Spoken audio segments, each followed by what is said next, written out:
Hello மக்களே, Sunday என்ன சமைக்கணும்னு சந்தேகமாக இருக்கா? வாங்க மட்டன் சுக்கா செஞ்சு சாப்பிடலாம். இந்த மட்டன் சுக்காவை அப்படியே சுட சுட சாதத்தோட கொஞ்சமாக ரசம் ஊற்றி கொஞ்சமாக சைடில் இந்த மட்டன் சுக்காவையும் வச்சு சாப்பிட்டு பாருங்கள். அம்புட்டு ருசியாக இருக்கும். அடிக்கடி செய்வீங்க. ரொம்ப ஈஸியான ரெசிபிங்க. மட்டன் பிடிக்காதவங்க கூட விரும்பி சாப்பிடுவாங்க. அப்படி ஒரு மட்டன் சுக்கா தான் இது. வாங்க எப்படி செய்யலான்னு பார்த்துடலாம். ஒரு குக்கரை வந்து சுட வச்சுக்கோங்க. அதில் வந்து ஒரு 2 டேபிள் ஸ்பூன் வந்து எண்ணெய் சேர்த்துக்கோங்க. எண்ணெய் நல்லா காஞ்சதுமே கொஞ்சமாக இஞ்சி பூண்டு பேஸ்ட்டு, அதாவது ஒரு 2 டேபிள் ஸ்பூன் இஞ்சி பூண்டு பேஸ்ட்டும் கொஞ்சமாக மஞ்சள் தூளும் சேர்த்து நல்லா கிளறி விட்டுக்கோங்க. அதுக்கப்புறம் நல்லா க்ளீன் பண்ணி வச்ச மட்டனை வந்துட்டு இதில் சேர்த்துக்கோங்க. மட்டனுக்கு தேவையான அளவு உப்பும் சேர்த்து நல்லா ஒரு கிளறி ஒரு 5 மினிட்ஸ் வேக விட்டுங்க. இந்த மட்டன்லேருந்து தண்ணி எல்லாம் நல்லா இறங்கும். இறங்கினதுக்கப்புறமா கொஞ்சமாக தண்ணி சேர்த்து மூடி ஒரு 2 விசிலுக்கு விட்டு எடுத்துருங்க. சுக்காவுக்கு தேவையான மசாலா ரெடி பண்ணிடலாம். ஒரு கடாயில் 1 டேபிள் ஸ்பூன் மிளகு, 1 டேபிள் ஸ்பூன் மல்லி, 1 டேபிள் ஸ்பூன் சீரகம் சேர்த்து நல்லா வறுத்துக்கோங்க. கூடவே 4 காஞ்ச மிளகாய் சேர்த்துருக்கேன். உங்களுக்கு காரத்துக்கு தகுந்த மாதிரி கூட்டவோ குறைக்கவோ நீங்கள் செஞ்சுக்கோங்க. இது நல்லா வறுபட்டது அப்புறமா ஒரு பட்டை 2 கிராம்பு சேர்த்துக்கோங்க. மசாலா வறுக்கும் போதே அவ்வளோ மனமாக இருக்கும். நம்ம எண்ணெய் சேர்க்காம வறுத்துட்டு இருக்கோம். ஸோ நல்லா மனமாகவே இருக்கும். இது ஒரு பக்கம் நல்லா வறுத்ததுக்கு அப்புறமா தனியாக எடுத்து வச்சிருங்க. இப்போ நம்ம வேக வச்ச கறி வந்து ரெடி ஆயிடுச்சான்னு பார்க்கலாம். குக்கரை ஓப்பன் பண்ணி பாருங்கள். அதில் பார்த்தீங்கன்னா நல்லா தண்ணி விட்டுருக்கும்.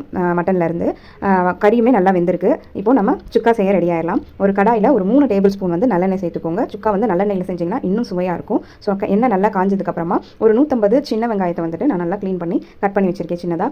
அதை நல்லா எண்ணெயில் சேர்த்து நல்லா வதக்கி விட்டுக்கோங்க. வெங்காயம் ஓரளவுக்கு வதங்கினதுக்கப்புறமா நம்ம ஒரு 2 காஞ்ச மிளகாய் வந்து சேர்த்துக்கலாம். நம்ம ஆல்ரெடி வறுத்த மசாலாலேயே மிளகாய் சேர்த்துருக்கோம். அதனால் நீங்கள் அளவாக சேர்த்துக்கோங்க. மிளகாய் சேர்த்ததுக்கப்புறமா நறுமணத்துக்காக கருவேப்பிலை சேர்த்துருக்கேன். இதெல்லாம் சேர்த்து நல்லா கிளறி விட்டுருங்க.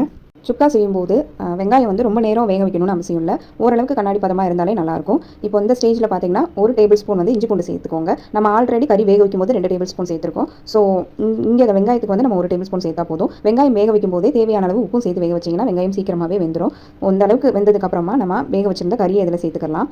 கறியை சேர்த்ததுக்கப்புறமா ஒரு 20 மினிட்ஸ் ஆகுது நம்ம சிம்மில் வச்சு வேக வைக்கணும். கறி வேக வச்சு தண்ணியோடையே சேர்த்துக்கோங்க. கறி நல்லா ஒரு 20 மினிட்ஸ் வெந்ததுக்கப்புறம் பார்த்தீங்கன்னா இந்த கன்சிஸ்டன்சிக்கு வந்துடும். நம்ம இதில் எந்த பொடி எதுவுமே ஆட் பண்ணலை. ஆட் பண்ணாமலே வந்து நல்லா வத்த விட்டு இந்த ஸ்டேஜுக்கு வந்ததுக்கப்புறமா நம்ம ஆல்ரெடி வறுத்து அரைச்சி வச்சிருந்தோம் இல்லையா பொடி, அந்த பொடியை இதில் சேர்த்து நல்லா கிளறி விட்டிங்கன்னா போதும். வேறு நம்ம எந்த பொடியுமே இதில் சேர்க்கல. பொடியை சேர்த்து கறியை கிளறும் போதே அவ்வளோ மனமாக இருக்கும். நீங்கள் பார்த்தீங்கனாலே தெரியும். அதோட ஸ்ட்ரக்சரையும் கலரையும் பார்த்தீங்கனாலே தெரியும். பார்க்குறதுக்கே எப்படி இருந்தால் சுவை எப்படி இருக்குன்னு நீங்களே தெரிஞ்சுக்கோங்க. நீங்களும் கண்டிப்பாக செஞ்சு பார்த்து டேஸ்ட் எப்படி இருக்குது அப்படிங்கிறத மறக்காமல் கமெண்ட் பண்ணுங்கள். சுக்கா ரெடி ஆனதுக்கப்புறமா லாஸ்ட்டாக கொஞ்சமாக கொத்தமல்லி தூவி இறக்கி சர்வ் பண்ணிங்கன்னா அவ்வளோதாங்க. அடிக்கடி இந்த சுக்காவை நீங்கள் செய்வீங்க. வீட்டில் எல்லாருக்குமே ரொம்ப பிடிக்கும். அவங்களும் உங்களை கேட்க போகிறாங்க. கண்டிப்பாக செஞ்சு ட்ரை பண்ணி பாருங்கள். முடிஞ்ச வரை ஹோட்டல்ஸில் சாப்பிட்றத அவாய்ட் பண்ணிவிட்டு ஹோட்டலில் கிடைக்கிற மாதிரியே சுக்கா எப்படி வீட்டில் பண்ணலான்னு சொல்லி இந்த மாதிரி ட்ரை பண்ணி பாருங்கள். அப்புறம் என்னங்க கடையில் வாங்க போகிறீங்க? வீட்டில் தான் இனிமேல் உங்களுக்கு சுக்கா. பாய்.